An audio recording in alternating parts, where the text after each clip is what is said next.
Stojim v Sebenjah pred podružnično cerkve Gorjanske Fare, kjer so pred 65 leti otroci na velikonočne praznike se igrali s tem pirhi oziroma s tem velikonočnimi jajci.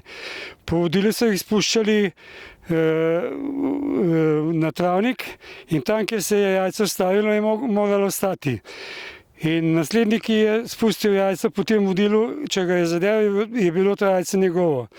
No in na sliki se vidi, da je to več otrok in vsak je spustil svoje jajce, dokler ga ni zadev kakšnega drugega, tako da so se menali otroci na tem vodilu in spuščali te velikonočne jajca, pirhe. To je bil običaj za veliko noč po teleh vaseh okolice Gorij.